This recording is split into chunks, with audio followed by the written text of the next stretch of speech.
If you caught last week's market report, you learned that a lot of homeowners who bought over the past couple of years have gained quite a bit of equity, and prices continue to rise, creating more wealth in those homes. It's Friday, February 25th, 2021.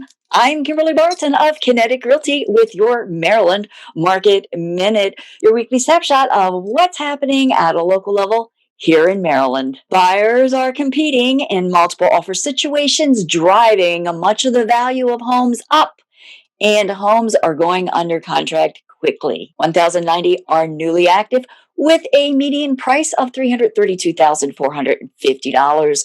1,068 are coming soon, and some of those are new construction homes. 588 homes went under contract since last Friday. 1,252 are temporarily off the market. 1,084 moved to pending, and 1,174 homes settled last week.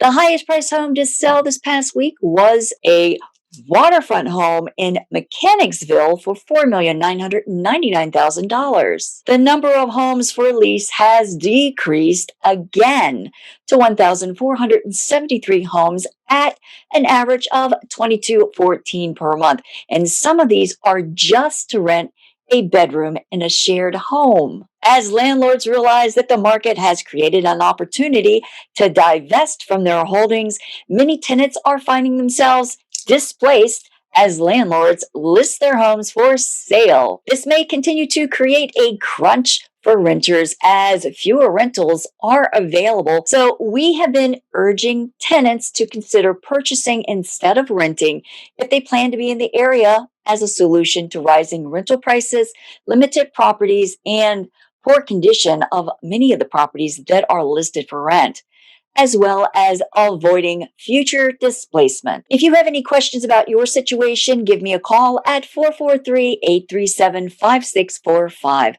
Also, be sure to follow us on social media and subscribe to our podcast.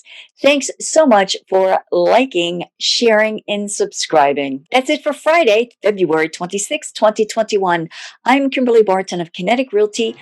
Thanks for tuning in. Enjoy your weekend, and I'll see you next Friday.